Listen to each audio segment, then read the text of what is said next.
America को तेल नहीं बेचा। ईरान ने कह दिया था कि आपने भले ही हमारे ऊपर से प्रतिबंध हटा दिया है, लेकिन हम आपको तेल देंगे ही नहीं। उसी प्रतिबंध को एक बार फिर से दोबारा लगा दिया है, दोबारा वही बैन लग चुका है। तेल पहले भी नहीं दे रहा था ईरान, तेल अब भी नहीं देगा, तो इसमें कोई ज्यादा बड़ी बात तो है नहीं।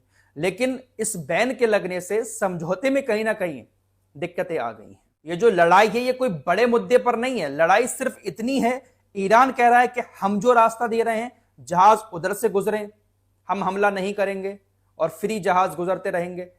लेकिन अमेरिका कह रहा है कि हमने जो रास्ता बनाया है ओमान के साथ मिलकर, जहाज उधर से गुजरे। बस लड़ाई इस बात की है। ईरान दूसरे रास्ते से गुजरने नहीं दे रहा है, उस पर हमले कर रहा है। ईरान का कहना है फिर कोई भी जहाज हो, चाहे वो पाकिस्तान का जहाज हो या किसी भी देश का, हम हमला करेंगे। ईरान इस बात को लेकर जहाजों पर हमले कर रहा है और फिर अमेरिका जहाजों पर हमले के बदले में ईरान के ऊपर हमले कर रहा है। बस लड़ाई इस वक्त इसी चीज को लेकर है। परमाणु बम को खत्म करने वाली लड़ाई अब स्टेट ऑफ हॉर्मुज वाली लड़ाई बन चुकी है और ये लड़ाई ऐसे ही चलती रहेगी। ईरान को ये लोग दबा नहीं पाए हैं। अमेरिका और इजराइल ने जिस इरादे से इस जंग को शुरू किया था वो इरादा पूरा नहीं हो पाया है।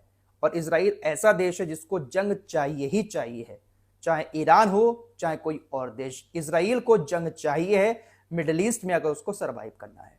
फिलहाल बड़ी खबर एक और आ रही है। आपको पहले भी बता चुका हूं कि अब इजराइल अपना एक नया दुश्मन तलाश कर रहा है मिडिल ईस्ट में, और वो है तुर्की। तुर्की के विदेश मंत्री हाकन फिदान भी ये बात बोल चुके हैं कि इजराइल अब एक नए दुश्मन की तलाश में है और वो तुर्की हो सकता है। इजराइल ने तुर्की के साथ अब तक लड़ाई शुरू कर भी दी होती, वो तो ये कहो कि तुर्की नाटो का मेंबर है और नाटो का मेंबर अमेरिका भी है। आपको मालूम ही है 30-32 यूरोप के देश इसमें शामिल हैं और नाटो का यह नियम है कि संगठन के किसी एक देश पर हमला होता है तो तमाम देशों की सेना उस देश की हिफाजत के लिए वहां पर पहुंच जाएंगी। अगर इजराइल तुर्की के ऊपर हमला कर देता है तो अमेरिका भी फिर इजराइल के खिलाफ आकर तुर्की को बचाएगा। इसलिए बिलबिला रहा है कि कैसे करके तुर्की के ऊपर हमला किया जाए। फिलहाल एक रिपोर्ट आप लोगों को और दे चुका हूं कि F-35 लड़ाकू विमान जो अमेरिका के हैं, अमेरिका तुर्की के साथ डील कर रहा है और कुछ F-35 विमान तुर्की को दिए जाएंगे। आज शिखर सम्मेलन हो रहा है नाटो का तुर्की के अंदर। आज से शुरुआत हो रही है और आने वाले 2-3 दिनों में तुर्की के अंदर नाटो का शिखर सम्मेलन होगा। इसके लिए डोनाल्ड ट्रंप भी तुर्की पहुंच रहा है। अब इधर नेतन्याहू को बेचैनी शुरू हो गई कि मेरा महबूब तो मेरे दुश्मन देश की यात्रा पर जा रहा है। तुर्की जाने के बाद जो F-35 की डील है वो शायद और मजबूत हो जाएगी। तो इसने टीवी पर आकर इंटरव्यू देते हुए कहा कि मैं ट्रंप से रिक्वेस्ट करता हूं कि वो तुर्की के साथ F-35 लड़ाकू विमान की डील ना करे, तुर्की को F-35 विमान ना दे।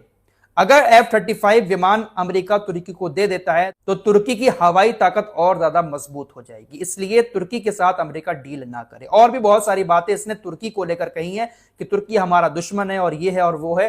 फिलहाल ये पूरी तरह से बेचैन है कि अब ट्रंप तो तुर्की जा रहा है, जब वहां पहुंचेगा तो जाहिर सी बात है बिजनेसमैन है ट्रंप, बहुत सारी डील तुर्की के साथ करके आएगा। और नाटो की जो मीटिंग हो रही है तुर्की के अंदर उससे और ज्यादा बिलबिला रहा है कि कैसे करके तुर्की को निशाना बनाए। लेकिन तुर्की जो है वो सेफ गेम खेल रहा है। नाटो का मेंबर होने के नाते तुर्की अपने आप को बचा कर रखे हुए है।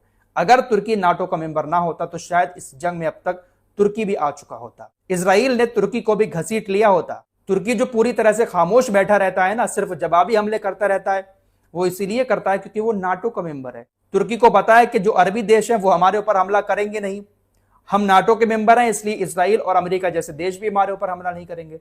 तो बड़ा आराम से तुर्की बैठा हुआ है, किसी तरह का कोई डर तुर्की को है ही नहीं। इसीलिए एर्दोगान जो है वो सिर्फ कागजी शेर बने हुए हैं।